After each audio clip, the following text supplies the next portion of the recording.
Hello friends, मैं शिवम सिंह आपका weevil institute पर बहुत बहुत स्वागत करता हूं। जैसा कि आप जानते हैं, हम भारतीय राज्य व्यवस्था या इंडियन पॉलिटी जो है पढ़ रहे थे और उसमें हमने लास्ट क्लास में जो है पढ़ लिया था 1935 का भारत शासन अधिनियम। और उसमें हमने पढ़ा था कि हमारे संविधान का जो 70% हिस्सा है वो 1935 के भारत शासन अधिनियम से लिया गया है। उसमें काफ़ी सारे पॉइंट्स मैंने आपको लिखाए थे, जिनमें से कुछ निम्न हैं कि उस 70% हिस्से में मौलिक अधिकार जो है ऐड नहीं थे, यानी कि मौलिक अधिकार जो है तब तक नहीं लिए गए थे। उसके बाद में जो मैंने आपको बताया था कि प्रांतों में द्वैध शासन जो है ख़त्म कर दिया गया था, और प्रांतों में द्वैध शासन ख़त्म करने के बाद वो लगा दिया गया था कहाँ पर? केंद्र में। इतना हम पढ़ चुके थे। उसके बाद में एक और पॉइंट मैंने आपको इम्पोर्टेंट बताया था, और उस डेट के लिए मैंने आपको कहा भी था कि ये आपको कम से कम याद रखनी है। जो डेट थी 1 अप्रैल 1935, और इस दिन हुई थी क्या? आरबीआई की स्थापना। उसके बाद में 1935 में ही सुप्रीम कोर्ट को कलकत्ता से स्थानांतरित करके और कहाँ ला दिया था? दिल्ली में। और 1 अक्टूबर 1937 को जो सुप्रीम कोर्ट है वो दिल्ली में कार्यरत हुआ था। उसके बाद में मैंने आपको 3 सूचियों के बारे में बताया था, जिनमें शक्तियों का बंटवारा किया गया था। पहली थी संघ सूची, जिसके ऊपर केंद्र जो है कोई भी कानून अगर बनाएगा तो वो केंद्र बनाएगा। दूसरा राज्य सूची। राज्य सूची में मैंने बताया था आपको कि इसके किसी भी विषय के ऊपर कोई भी अगर कानून बनाना है तो वो कौन बनाएगा? राज्य बनाएगा। और तीसरी सूची जो मैंने आपको बताई थी वो थी समवर्ती सूची। और समवर्ती सूची में मैंने आपको बताया था कि कुछ ऐसे विषय आते हैं जिनमें राज्य और केंद्र दोनों मिलकर कानून बनाते हैं। ये हमने पढ़ लिया था, और इसमें मैंने आपको बता दिया था कि कितने कितने सब्जेक्ट या विषय उस वक्त जो है दिए गए थे। उसके बाद में मैंने आपको बताया था कि 1935 के भारत शासन अधिनियम के तहत ही 11 प्रांतों में विधानसभा का निर्माण या विधानसभा की स्थापना जो है कर दी गई थी, और उन्हीं 11 प्रांतों में से 6 प्रांतों में विधान परिषद का भी निर्माण हो चुका था। इतना जो है हम लास्ट क्लास में पढ़ चुके थे। और इसके बाद थोड़ा सा मैंने आपको बताया था कि कॉन्स्टिट्यूएंट असेंबली के बारे में, यानी कि संविधान सभा की जो मांग है वो चली रही थी, और उसमें भी सबसे पहले जो मांग उठी थी वो बाल गंगाधर तिलक के द्वारा उठाई गई थी। कब? 1895 में। लेकिन संविधान सभा की जो पहली औपचारिक मांग थी या पहली आधिकारिक मांग थी वो कब उठी? 1934 में। किसके द्वारा? एमएन रॉय के द्वारा। और तीसरी जो मांग उठी थी वो उठी थी अगस्त प्रस्ताव के द्वारा 1940 में, जिसमें कि हमारी संविधान सभा को बनाने का या उसके गठन करने का जो है मांग स्वीकार कर ली गई थी। इतना जो है हम लास्ट क्लास में पढ़ चुके थे।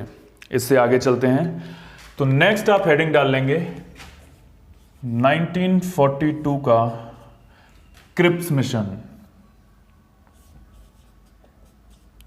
क्रिप्स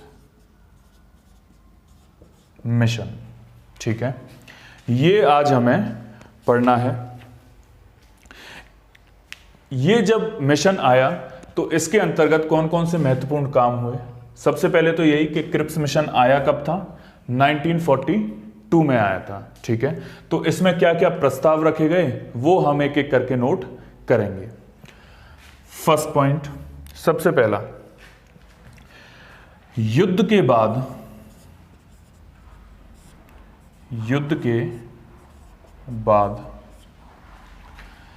भारतीयों के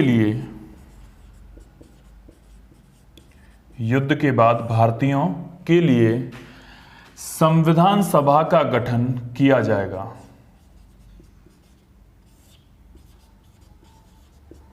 संविधान सभा का गठन किया जाएगा। यानी कि मैंने आपको बताया था कि जिस वक्त ये क्रिप्स मिशन आया था उस वक्त क्या चल रहा था? द्वितीय विश्व युद्ध चल रहा था। 1942 में क्या चल रहा था? द्वितीय विश्व युद्ध चल रहा था। और विश्व युद्ध में अंग्रेजों द्वारा कहा गया था कि आप अपने भारतीय युवा जो हैं उनको हमारी तरफ से लड़ने के लिए, द्वितीय विश्व युद्ध में भाग लेने के लिए भेजिए। और जैसे ही ये युद्ध समाप्त होगा तो हम क्या करेंगे, आपके संविधान सभा का जो है गठन कर देंगे। ठीक है, लेकिन ऐसा नहीं हुआ। इसमें केवल एक प्रस्ताव आया कि हम कर देंगे। उसके बाद में चलते हैं। दूसरा पॉइंट क्या था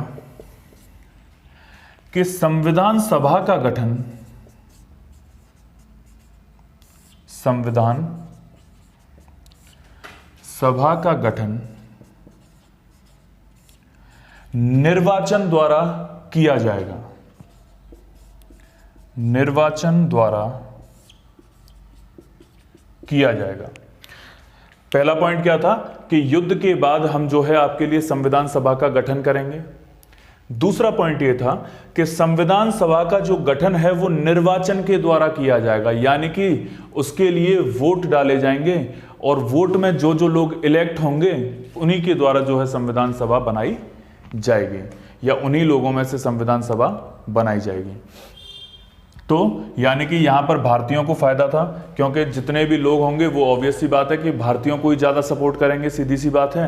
तो ये मतदान वाला जो पोर्शन था कि हम मतदान करेंगे निर्वाचन के लिए, संविधान सभा के लिए, तो वो अच्छी बात थी। तीसरा काम इसमें क्या हुआ, मुस्लिम लीग को, थर्ड पॉइंट लिखेंगे,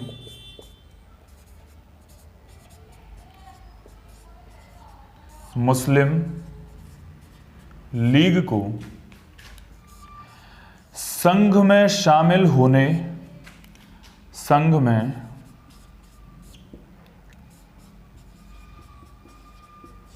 शामिल होने या न होने, याद रखेंगे, मुस्लिम लीग को संघ में शामिल होने या न होने का अधिकार दिया गया। ठीक है, का अधिकार दिया गया, यानी कि मुस्लिम लीग जो है वो संघ में शामिल होना चाहे, सीधी सी बात है कि भारत अभी तक क्या था, अलग अलग प्रांतों जो बटा हुआ था, लेकिन अब वो क्या कर रहे थे कि सारे के सारे प्रांतों को मिलाकर एक पूरा का पूरा भारत का निर्माण जो है कर रहे थे। तो उसमें कहा गया कि जो मुस्लिम लीग है या मुसलमानों की जो पार्टी थी वो चाहे तो इस संघ में शामिल हो सकती है और नहीं होना चाहे तो नहीं हो सके। ठीक है, next point and very important point,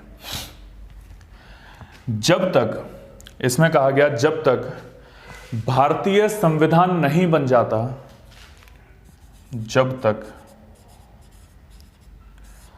भारतीय संविधान नहीं बन जाता, जब तक भारतीय संविधान नहीं बन जाता, शासन अंग्रेजों द्वारा चलाया जाएगा। शासन अंग्रेजों द्वारा चलाया जाएगा। ठीक है, एक सेकेंड,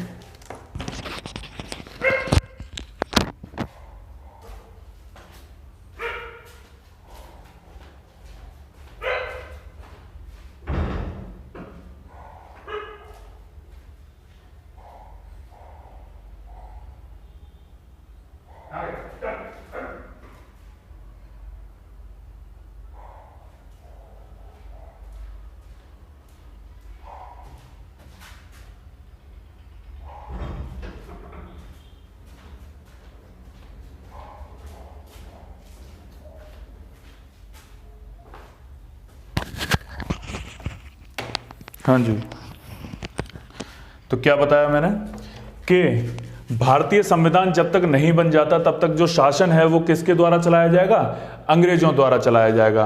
अंग्रेजों ने ये कहा कि जब तक आपका भारतीय संविधान बन के तैयार नहीं हो जाता तब तक हम ही शासन करेंगे, और ये बात अंग्रेजों को पता थी कि संविधान बनने में अभी टाइम लगेगा। तो वो क्या चाह रहे थे कि हम और ज़्यादा टाइम तक इन पर जो है हुकूमत या राज कर पाएं। लेकिन आप जानते हैं इस प्रस्ताव को कांग्रेस द्वारा अस्वीकार कर दिया गया। कांग्रेस द्वारा अस्वीकार कर दिया गया और इसका भरपूर विरोध जो है कांग्रेस के द्वारा किया गया। और आप जानते हैं कि इसी के विरोध में 8 अगस्त 1942 को, डेट आप जरूर याद रखेंगे, इसी के विरोध में 8 अगस्त 1942 को शुरू हुई अगस्त क्रांति। अगस्त क्रांति, ठीक है, याद रखेंगे कि 1942 का जो क्रिप्स मिशन आया था उसमें एक पॉइंट जो है डाला गया, क्या, कि जब तक भारत का संविधान बनकर तैयार नहीं हो जाता तब तक शासन किनके द्वारा चलाया जाएगा? अंग्रेजों द्वारा चलाया जाएगा। लेकिन इसका भरपूर विरोध किया किसने? कांग्रेस ने या कांग्रेस के लोगों ने, और इसको अस्वीकार कर दिया गया। और इसी के विरोध में एक क्रांति जो है छेड़ी गई जिसका नाम क्या था? अगस्त क्रांति। क्यों? क्योंकि वो जो शुरू हुई थी उस दिन क्या डेट थी? 8 अगस्त 1942, और इसी को क्या कहा जाता है? अगस्त क्रांति कहा जाता है। जब ये सब हो रहा था उसके बाद में जो नेक्स्ट मिशन आता है उसका नाम था कैबिनेट मिशन, ठीक है। तो क्रिप्स मिशन के बारे में आपको इतना जानकारी जो है होना चाहिए, जल्दी से नोट करेंगे और फिर आगे चलते हैं।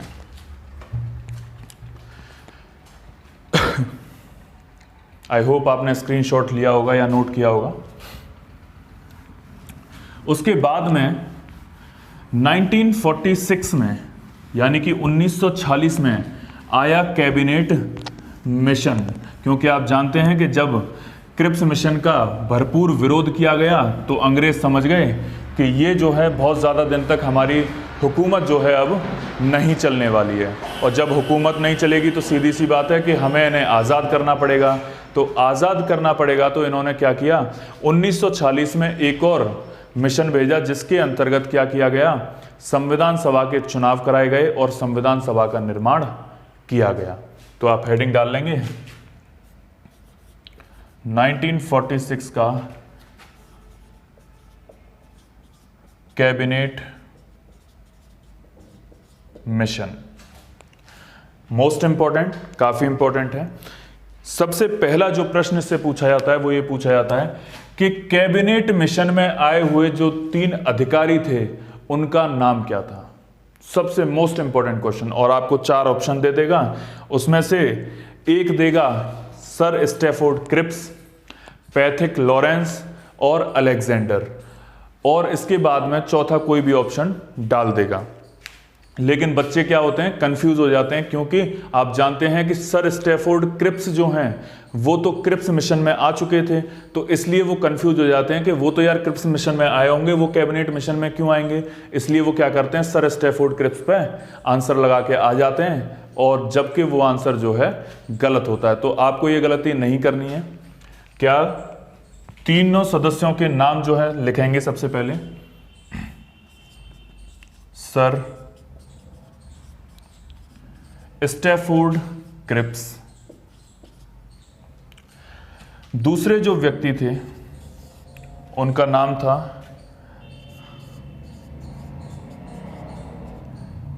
पैथिक लॉरेंस, और तीसरे जो व्यक्ति थे उनका नाम था अलेक्जेंडर, ठीक है। सबसे पहले व्यक्ति कौन थे? सर स्टैफोर्ड क्रिप्स, दूसरे पैथिक लॉरेंस और तीसरे थे अलेक्जेंडर। ये तीनों नाम आपको याद रखने हैं। क्यों? क्योंकि ये कैबिनेट मिशन में आने वाले 3 वो व्यक्ति थे जो कि इसके अंतर्गत आए थे, ठीक है। इसके बाद में सीधी सी बात है, मैंने आपको बताया था अभी कि संविधान सभा का गठन जो है होना था। तो जब गठन होना था तो सीधी सी बात है कि चुनाव होंगे, क्योंकि 1942 के क्रिप्स मिशन में क्या कहा गया था कि आपके लिए संविधान सभा का निर्माण किया जाएगा, लेकिन निर्वाचन के द्वारा, यानी कि मतदान के द्वारा, यानी वोट डलेंगे उसके लिए, ठीक है। तो सीधी सी बात है कि यहाँ पे जो सेकंड पॉइंट आप लिखेंगे ये फर्स्ट और ये सेकंड, ठीक है। दूसरा पॉइंट है 1 जुलाई 1946 को संविधान सभा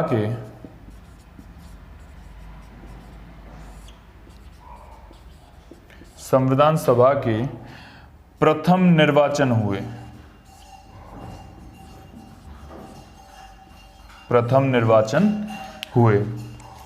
आप जानते हैं कि 1 जुलाई 1940 आपसे पूछा जाएगा कि जो संविधान सभा के प्रथम निर्वाचन हुए थे या प्रथम बार वोट डाले गए थे वो कब डाले गए थे? 1 जुलाई 1946 को। और आप जानते हैं कि इसमें लड़ने वाले जो प्रॉपर सदस्य थे या जितने भी सदस्य थे उनकी कुल संख्या जो है कितनी थी?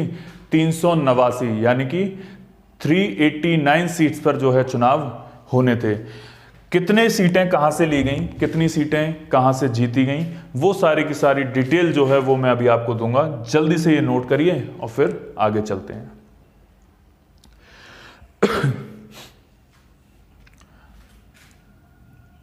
आई होप आपने स्क्रीनशॉट लिया होगा या नोट किया होगा। जब 1 जुलाई 1940 को संविधान सभा के प्रथम निर्वाचन होने लगे तो कितनी सीटों पर हुए, या ऐसे लिख लो, कुल सदस्य कितने थे? 389 मेंबर्स, यानी कि 389 सीटों पर जो है चुनाव जो है होना था।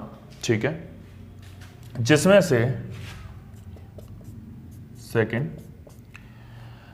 से ब्रिटिश प्रांतों से कितनी सीटें थीं? ब्रिटिश प्रांतों से कितनी सीटें थीं? 292 सीटें, 292 सीट्स। ठीक है, ब्रिटिश प्रांत यानी कि वो प्रांत जहां पर जो है ब्रिटिशर्स का यानी कि अंग्रेजों का हुकूमत जो है चल रही थी। ठीक है, तो वहां से कितनी सीटें आई? 292 सीटें। थर्ड, एक तो हो गए ब्रिटिश प्रांत और दूसरे कौन सी थी? जहां राजा हुआ करते थे, जिनकी रियासतें चल रही थी। तो सीधी सी बात है कि दूसरी कहां से आएंगी? देसी रियासतों से। देसी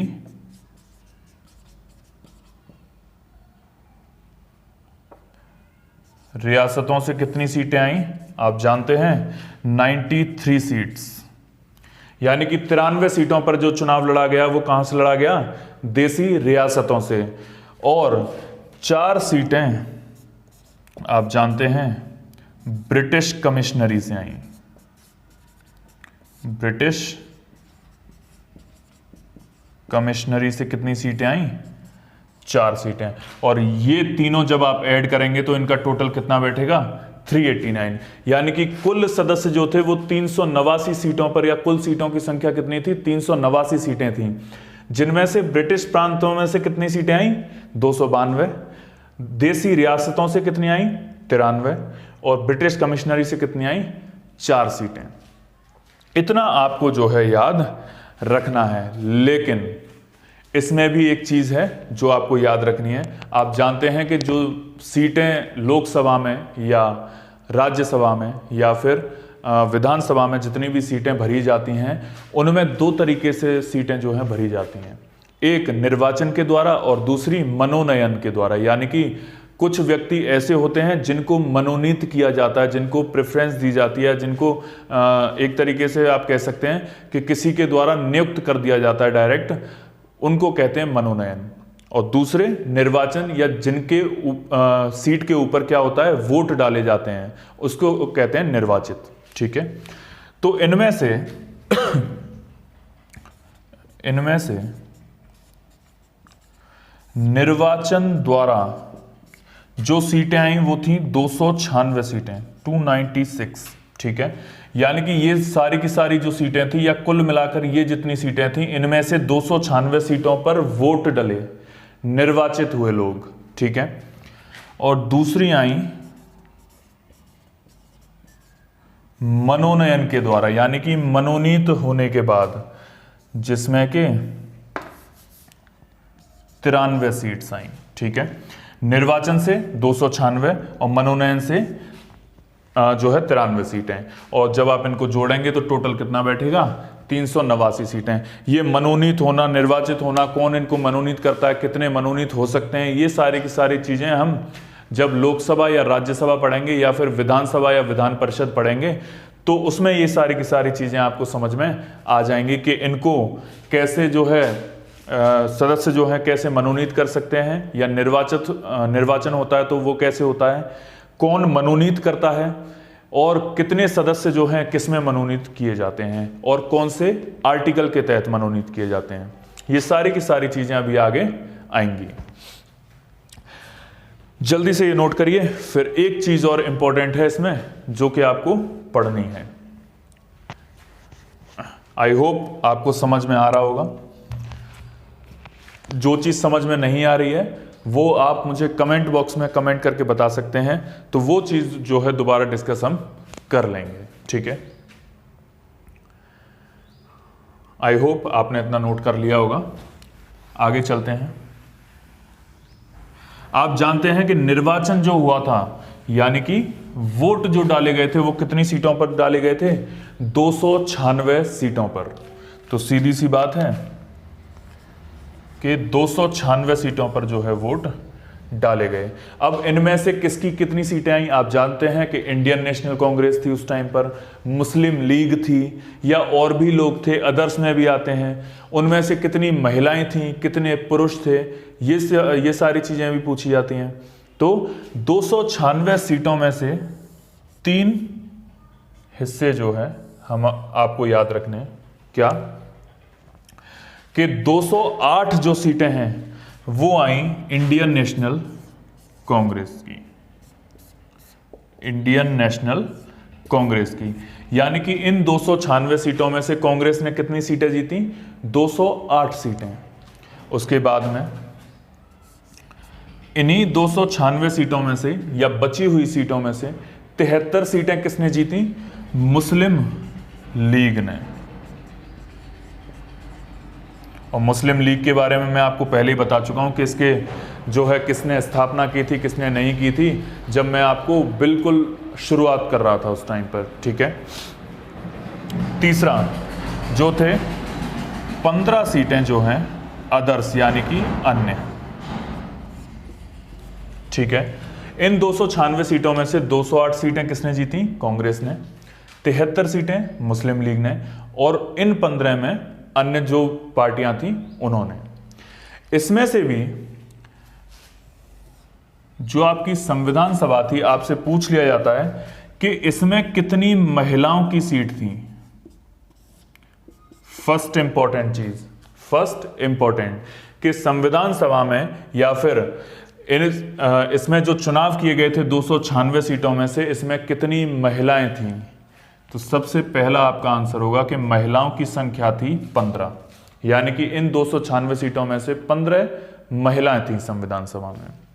दूसरा इंपॉर्टेंट, एससी यानी कि शेड्यूल कास्ट, या फिर आप बोल सकते हैं अनुसूचित जाति, इसकी कितनी सीटें थीं, 26 सीटें थीं। यानी कि अनुसूचित जाति के जो लोग थे उनकी सीटों की संख्या कितनी थी, 26 थी। तीसरा एंड मोस्ट इंपॉर्टेंट, एसटी, यानी कि कितने लोग शेड्यूल ट्राइब्स के थे या अनुसूचित जनजाति के थे। याद रखेंगे, दिस इज कॉल्ड अनुसूचित जाति, शेड्यूल कास्ट, और ये शेड्यूल ट्राइब्स यानी कि अनुसूचित जनजाति, ठीक है। ये वो लोग होते हैं जो पहाड़ियों पे या कोई जनजाति, जैसे अंडमान निकोबार की साइड आप चले जाएंगे तो वहां पर एक जनजातियां रहती हैं, गारो खासी जयंतियां जो हैं जनजातियां रहती हैं, तो ये वो हैं शेड्यूल ट्राइब्स। तो यहां से कितनी आई, 33 सीटें आई। ये 3 चीजें आपको जो है याद रखनी है। इसके अलावा कि महिलाओं की संख्या कितनी थी, 15, शेड्यूल कास्ट की 26, शेड्यूल ट्राइब्स की 33, ये चीज आपको याद रखनी है। इसके बाद में जब आप जानते हैं कि चुनाव हो गए, चुनाव का रिजल्ट आएगा, और रिजल्ट आने के बाद क्या होगा, सीधी सी बात है कि संविधान सभा या अंतरिम सरकार का गठन जो है किया जाएगा। और आप जानते हैं कि जिस टाइम पर ये चुनाव हुए थे उस टाइम पर भारत के जो वॉइसरॉय हुआ करते थे, भारत के वॉइसरॉय जो हुआ करते थे उनका नाम क्या था, लॉर्ड वेवेल,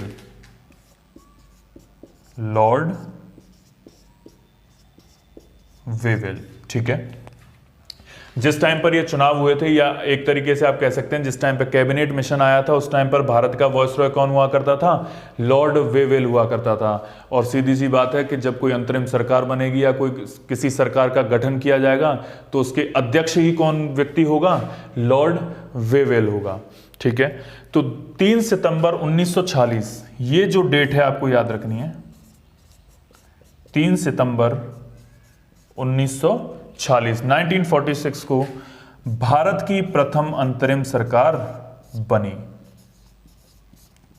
भारत की प्रथम अंतरिम सरकार का निर्माण होता है।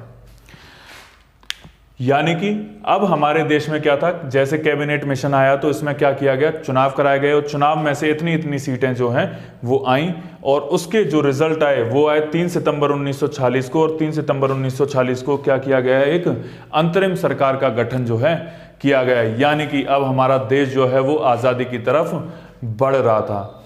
अंतरिम सरकार में कौन कौन लोग थे ये जो है हम कल की क्लास में, कैबिनेट जो बनी थी अंतरिम सरकार की, ये कल की क्लास में हम सारे के सारे जो है आपको चीज़ें लिखा दूंगा कि कौन कौन से मंत्री किस किस चीज़ के लिए थे। जैसे मान के चलिए कि अंतरिम सरकार के जो अध्यक्ष थे वो कौन थे? लॉर्ड वेवेल थे। या फिर मान लीजिए कि गृह मंत्री कौन था? सरदार वल्लभ भाई पटेल थे। ऐसे ही करके एक लिस्ट है 10-12 मंत्रियों की, तो वो आपको याद रखनी है। और पूछ लिया भी जाता है कि अंतरिम सरकार में गृह मंत्री कौन हुआ करते थे। आपको 4 ऑप्शन मिलेंगे और उसमें से आपको एक लगाना होगा, कौन? सरदार वल्लभ भाई पटेल। तो ये सारे की सारे जो लिस्ट है 10-12 मंत्रियों की या कैबिनेट की पूरी की, वो सारी की सारी मैं आपको लिखवा दूंगा। आज की कहानी हम यहीं पर रोकेंगे। जब अंतरिम सरकार बन जाती है तो अंतरिम सरकार के बाद जो है सीधी सी बात है कि संविधान सभा की 3 बैठक होती हैं, जो कि मोस्ट इंपॉर्टेंट बैठक काफ़ी सारी होती हैं, लेकिन उनमें से 3 जो हैं वो मोस्ट इंपॉर्टेंट हैं, जो आपके एग्जाम पॉइंट ऑफ व्यू से पूछी जाती हैं हर जगह पर।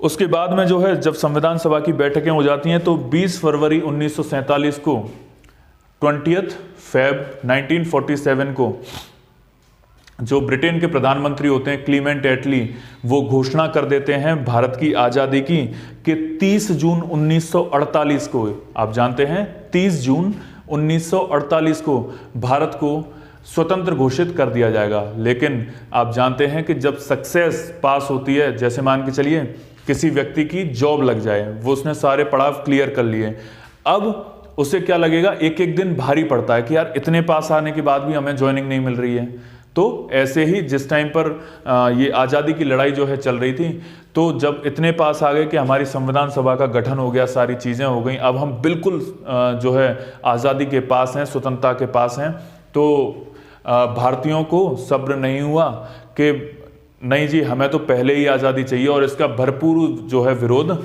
किया गया। और उसके बाद में भारत का जो वॉइसरॉय है अगला मार्च 1947 को बनाकर भेजा गया लॉर्ड माउंटबेटन को। और माउंटबेटन आए अपने साथ 2 योजनाएं लेकर, जिनका नाम था, एक तो माउंटबेटन प्लान यानी कि माउंटबेटन योजना, और दूसरा था डिकी बर्ड प्लान यानी कि डिकी बर्ड योजना। ये दोनों की दोनों योजनाओं में क्या चीज़ें हुई और कैसे हमें कहाँ पर एक बिल पास होने के बाद भारत शासन अधिनियम या भारतीय स्वतंत्रता अधिनियम जो है पास किया गया, और 1947 को हमारी भारत को जो है आज़ादी मिली 15 अगस्त 1947 को। तो ये चीज़ें जो है हम कल की क्लास में कवर करेंगे कि कैसे कैसे चीज़ें हुई, कौन कौन सी योजनाएं, और उन योजनाओं के तहत क्या क्या चीज़ें जो है उसमें की गई। तो ये हम करेंगे कल की क्लास में। आज की कहानी हम यहीं पर रोकेंगे। आई होप आपको समझ में आया होगा, क्लास अच्छी लगी होगी। क्लास अच्छी लगी है तो वीडियो लाइक ज़रूर कर लें, शेयर कर दें, सब्सक्राइब ज़रूर कर लें, और टेलीग्राम चैनल ज़रूर जो है ज्वाइन कर लें। उसमें आपको क्लासेस की अपडेट या फैक्ट वाइज जो जीएस है वो आपको कुछ ना कुछ उसमें नया मिलता रहेगा। टेलीग्राम की जो लिंक है वो आपको डिस्क्रिप्शन बॉक्स में मिलेगी। आज के लिए इतना ही, धन्यवाद।